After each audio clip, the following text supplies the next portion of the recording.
आज की हमारी एक और बहुत ही ऑनरेबल गेस्ट शो के एक मरतबा फिर आपकी अपनी कम्युनिटी से ही ज़ाहिर बिलोंग करती हैं, और जिस तरह से मैम ने आपका सर फख्र से बुलंद किया एजुकेशन सेक्टर में, तालीम के शोबे में, इसी तरह से ये भी खासी एक्टिव रहती हैं और सोशल समाजी कामों में आपको काफ़ी मुतहरिक, काफ़ी एक्टिव दिखती हैं। उसके अलावा हाउस वाइफ भी हैं, जैसा कि ख़वातीन की बात हो रही है नमता, और ख़वातीन जो होती हैं, आप लोग जो होते हो, आप लोग बड़े रिस्पॉन्सिबल होते हो बानिस्बतन हम मर्द हजरात के। ज़ाहिर है हम लोग बाहर जाते हैं और मेहनत करते हैं, रोजी रोटी कमाते हैं, रिज़्क़ हलाल कमाते हैं, फिर घर लेकर आते हैं, लेकिन अगर हमें अच्छी खातून ना मिले तो हमारा लाइफस्टाइल जो है वो बजाय संवरने के वो बिगड़ जाता है। और जब अच्छी हाउस वाइफ किसी को मिल जाए तो मेरा ख्याल है उसकी ये दुनिया, उसकी ये कायनात किसी जन्नत से कम नहीं। इसलिए हमारे बहुत ग्रेट लेजेंडरी गज़ल गायक थे जनाब मेहदी हसन खान साहब, जिन्होंने बड़ी ज़बरदस्त गज़ल गाई थी कि दुनिया किसी के प्यार में जन्नत से कम नहीं। तो वो यही मोमेंट था जिसे अब हम कैप्चर करने के लिए जा रहे हैं। तो मैं दावत दूंगा मिसेस नवेद बेहलम साहिबा को, जो कि यहाँ तशरीफ लेकर आएंगी और अपने कीमती ख्यालात से हम सबको आगाह करेंगी। तो आप तमाम लोगों की भरपूर तालियां होंगी मिलकर।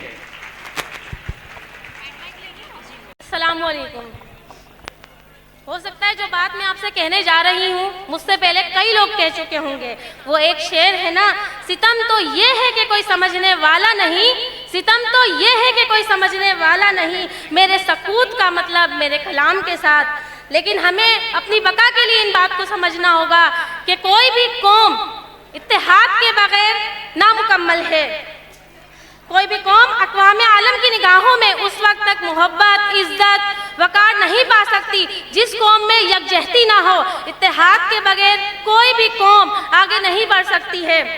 मैं आपसे यही कहूँगी मेरे बुजुर्गों, मेरे अजीज़ों क़ारिब, इत्तेहाद के बगैर किसी भी कौम की तरक्की और खुशहाली का तसव्वुर खाम ख्याल है। बिल्कुल इसी तरह जिस तरह मौजों का जोर तलातुम तन तन दरिया के अंदर मौजूद है, बिल्कुल इसी तरह तन दरिया के अंदर मौजूद है, बिल्कुल इसी तरह दरिया के बाहर मौज की कोई अहमियत नहीं, मौज की कोई कुव्वत नहीं। बिल्कुल इसी तरह फर्द वाहिद अपनी कोई हैसियत नहीं रखता, फर्द वाहिद अपनी कोई अहमियत नहीं रखता।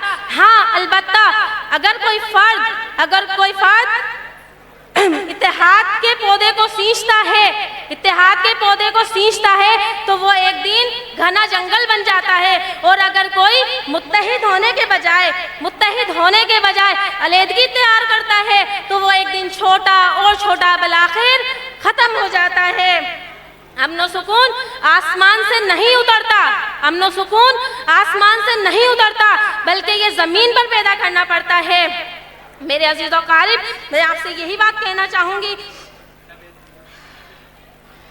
जब कोई भी इत्तेहाद के पौधे को सींचता है वो एक दिन घना जंगल बन जाता है। और मेरी आप लोगों से यही दरख्वास्त है कि अपने लोगों का, अपने साथियों का, उनके साथ मिलकर इत्तेहाद से उन लोगों के संगीन से संगीन मसाइल पर हम काबू पा सकते हैं। और हम अगर और आखिर में एक बात, हम एक नई दुनिया की तख्लीक नहीं कर सकते, हम एक नई दुनिया की तख्लीक नहीं कर सकते, लेकिन अल कुरैश वेलफेयर ट्रस्ट पाकिस्तान एक ऐसा प्लेटफॉर्म है जहां आप अपने लोगों को मुनज़्ज़म तरीके की शुरुआत करवा सकते हैं। और आखिर में एक शेर, मिटा दे अपनी हस्ती को, मिटा दे अपनी हस्ती को, अगर कुछ मर्तबा चाहे कि दाना खाक में मिलकर गुले गुलजार बनता है। शुक्रिया आप सबका।